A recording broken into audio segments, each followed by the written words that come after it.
ॐ आदित्यस्य नमस्कारं ये कुर्वन्ति दिने दिने जन्मान्तरसहस्रेषु दारिद्र्यं नोपजायते अकालमृत्युहरणं सर्वव्याधिविनाशनं शूरपादोदकतीर्थं जठरे धारयाम्यहम्।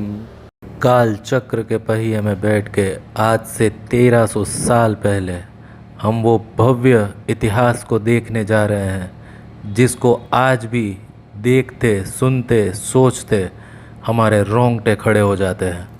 इस ब्रह्मांड की शक्ति जो जीवन और जीवन चलाने की ऊर्जा देती है वह शक्ति है भगवान सूर्य देव की। यह सत्य गाथा है सत्व की, सत्व के तेज की, सनातन की आस्था की, अलौकिक चमत्कार के विज्ञान की, सृष्टि की रचना से जुड़े प्रमाण की। सृष्टि के रचयिता ब्रह्मा जी के पुत्र मरीच और मरीच के पुत्र महर्षि कश्यप की धर्मपत्नी अदिति, जिन्होंने 12 पुत्रों को भगवान ब्रह्मा जी के आशीर्वाद से जन्म दिया। इस ब्रह्मांड के विस्तार और काल के साथ उसका समन्वय व्यवस्था बनाए रखने के उत्तरदायित्व के साथ अदिति के इन 12 पुत्रों को कार्य सौंपा गया। 13वें पुत्र जो महर्षि कश्यप के क्रोध से मिले श्राप के कारण गर्भ में क्षीण हुए, उनके लिए माता अदिति ने 12 वर्ष तपस्या की और इस तपस्या के फलस्वरूप उनके यह क्षीण गर्भ के अंड को मार्तंड कहा गया।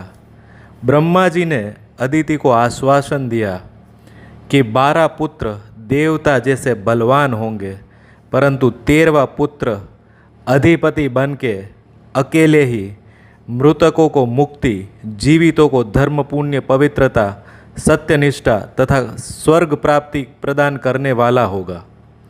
कलयुग में जब पाप की वृद्धि होगी तो पापियों को पापात्मक प्रवृत्तियों को नष्ट करने के तथा धार्मिक लोगों को धर्म, न्याय, सत्यनिष्ठा बल देने के कारण आपका यही पुत्र तीनों लोकों में प्रसिद्ध होगा।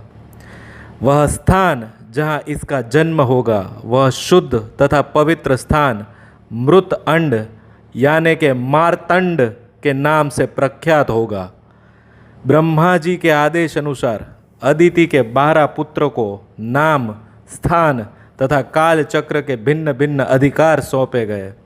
13वें पुत्र का जन्म, अधिकार तथा स्थान दिलाने के लिए महर्षि कश्यप ने 3 वर्ष तक भगवान शिव जी की कठोर तपस्या की। शिव जी महर्षि कश्यप की घोर तपस्या से प्रसन्न हुए और शिव जी ने आशीर्वाद देके ये कहा कि हिमालय के दामन में सतीसर के तट के समीप ऐसे स्थान की उत्पत्ति होगी जहाँ कलयुग का कोई प्रभाव नहीं होगा और वहीं महर्षि कश्यप और अदिति के 13वें पुत्र मार्तंड का जन्म होगा। महर्षि कश्यप ने भगवान विष्णु से सतीसर को सुखाने की प्रार्थना की। भगवान श्रीहरि विष्णु ने बारामूला के समीप पहाड़ काटकर सतीसर का पानी निकाला। सतीसर का पानी निकलने के बाद माता अदिति के विगलित गर्भ से जो सुवर्ण अंड माता अदिति ने सतीसर में भगवान ब्रह्मा जी के कहने पर रखा था वह तट के समीप मिला, जिसे भगवान विष्णु ने अपने चक्र से 2 भाग में कर दिया। कटते समय जो सवर्ण अंड मार्तंड से महाज्वाला निकली जिसका प्रकाश आंखें सहन न कर पाए ऐसा था, अतः महाज्वाला का नाम अंधुरिका तथा क्रेग रख दिया। सभी देवताओं ने इस महाज्वाला की पूजा अर्चना की। तब इस महाज्वाला में से सूर्य देवता महामार्तंड प्रसन्न मुद्रा में पीले वस्त्र धारण कर आभूषण पहने चारों भुजाओं के साथ, जिसमें 3 भुजाओं में पुस्तकें तथा चौथा हाथ अभयता और आशीर्वाद देने के लिए खोला। महर्षि कश्यप और माता अदिति के पुत्र भगवान सूर्य महामार्तंड इसी कश्मीर से जन्मे, प्रकट हुए और ब्रह्मांड में तेजोमय बन के सृष्टि चलाने के चक्र में स्थित हुए। भगवान सूर्यदेव, भगवान महामार्तंडेय आदित्य सूर्यदेव का भव्य मंदिर ये सृष्टि पे जिसने सबसे पहले अलौकिक और पौराणिक वास्तुकला के दृष्टांत के रूप में कंडारा था, वो सम्राट थे सम्राट ललितादित्य, चक्रवर्ती सम्राट ललितादित्य। काल चक्र में ईसा पूर्व 724-761 के अपने कार्यकाल में कश्मीर के काराकोटा और राजवंश के चक्रवर्ती सम्राट थे। उनके कार्यकाल में भारत की राजधानी ऐसे कश्मीर का विस्तार चारों दिशाओं में तिब्बत तक, द्वारिका, उड़ीसा के सागर तट तक, पूर्व में बंगाल, पश्चिम में विदिशा तक राज्य विस्तार कर चुके थे। सम्राट ललितादित्य की सेना अरण्यक यानी कि आज के ईरान तक पहुंच गई थी। सम्राट ललितादित्य ने भारतवर्ष के सभी सम्राटों की शक्ति को एक कर अरबों को पश्चिम में ही खदेड़ के रोक दिया था और तिब्बत एवं चीन के भी काफ़ी प्रदेशों को जीत लिया था। वही चक्रवर्ती सम्राट ललितादित्य ने सनातन जीवन और धर्म रक्षा की विजय पताका हर हमेश सबको सर्वोत्तम सनातन सात्विक सत्व के साथ बांधकर एक रखे, उसी उद्देश्य से मार्तंडेय का भव्य सूर्य मंदिर का निर्माण करवाया था।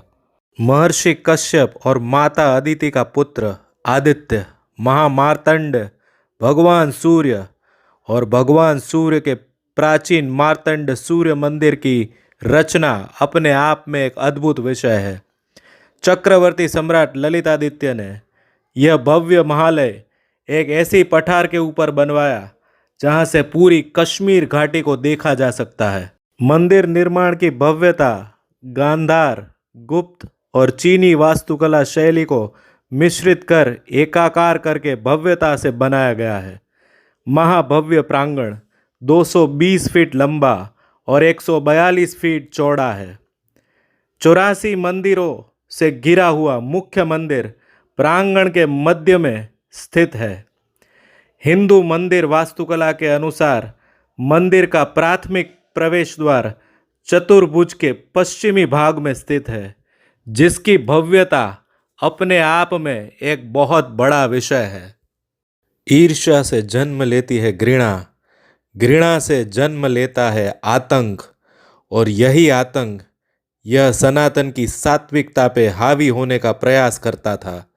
और वो समय था 15वीं शताब्दी का वो काला कालखंड जब एक आतंकी ने ईर्ष्या और अपनी ईर्ष्या से जन्मे आतंक से ये भव्य मंदिर जो मार्तंडेय का सूर्य मंदिर है उसके भव्य महालय की दीवालों के ऊपर हथौड़े बरसाए।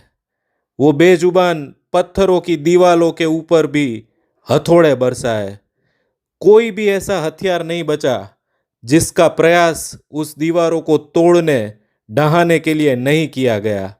लेकिन ये तो चक्रवर्ती सम्राट ललितादित्य की वो परिकल्पना, वो स्वप्न था जिसका आकार ना केवल चक्रवर्ती सम्राट ललितादित्य ने खुद दिया था, किंतु करोड़ों लाखों सनातनियों की आस्था पे बनी ये भव्य इमारत इतनी आसानी से नहीं ढही।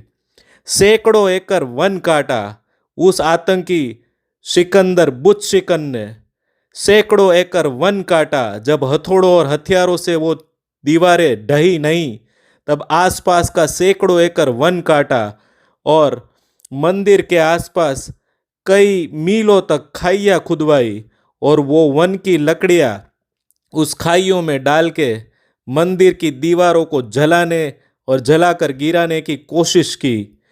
कई महीनों तक वो आग सुलगती रही, लेकिन वो भव्य इमारत टूटी नहीं। चट्टानें गर्मी से चिटक कर पिघली और चिटक गई, लेकिन वो गिरी नहीं। आज भी अपने भग्नावशेषों में भी वो इतना भव्य लगता है कि दुनिया भर से टूरिस्ट लाइन लगा के अनंतनाग के ये भव्य मार्तंड सूर्य मंदिर देखने के लिए आते हैं।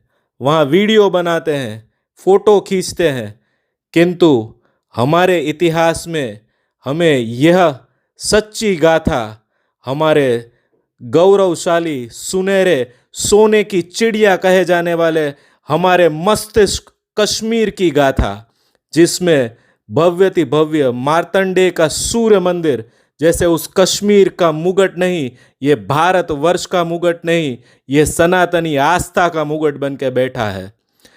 और वो मंदिर है मार्तंडेय का सूर्य मंदिर।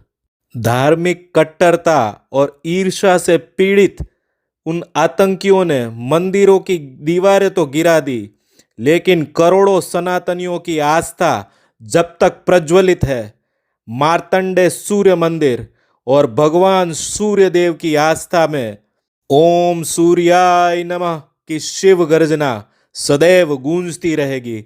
और समय के अंत तक वो मार्तंडेय सूर्य मंदिर सनातन जीवन कला का, सनातनी अखंड आस्था का प्रतीक है। और सूर्य के ताप को, सूर्य के तेज को कोई आतंकी अंधकार कभी मिटा नहीं सकता, कभी छिपा नहीं सकता। सूर्य के तेज को ढका नहीं जा सकता, ऐसे ही सत्य को कभी छिपाया नहीं जा सकता। जीव से शिव बनना सिखाते हैं हमारे मंदिर, जीवन जीने की कला सिखाते हैं हमारे मंदिर, कभी हार ना मानना ये हमें सिखाते हैं हमारे मंदिर। तो आज मार्तंडेय सूर्य मंदिर की यह गाथा, यह स्टोरी टेलिंग हमें उस सवाल पे आके खड़ा करती है जो हम सभी सनातनी अपने आप से पूछे, कहाँ गए वो मंदिर? जी हां, यह पूर्ण विराम नहीं है। यह गाथा तब तक पूर्ण नहीं होगी जब तक हम हमारे पूर्वजों के बलिदान का जवाब ढूंढ के नहीं लाते और यह गाथा पूर्ण नहीं करते। कहाँ गए वो मंदिर? ये सवाल का जवाब हमें अपने आप से पूछना है, उसको प्राप्त करके रिस्टोर और रिक्लेम करना है। हमारे मंदिर हमारी आत्मा है, हमारे मंदिर हमारा जीवन है। वो जीव से शिव, मोक्ष से शिवो हम बनने की हमारी गाथा है। मित्रों, आज की मार्तंडेय सूर्य मंदिर की गाथा, यह स्टोरी टेलिंग आपको अच्छी लगी तो वीडियो को लाइक और शेयर अवश्य करें। यह सच्ची सनातनी गाथा मैक्सिमम अपने मित्रों, परिवारों को बार बार सुनने के लिए आग्रह करें। और यह गाथा आपको सच में अच्छी लगी और हम सबके जीवन में भगवान श्री सूर्य नारायण की कृपा बनी रहे तो कमेंट बॉक्स में ओम सूर्याय नमः अवश्य लिखें। मिलते हैं अगली स्टोरी टेलिंग में, तब तक के लिए जगदम्ब।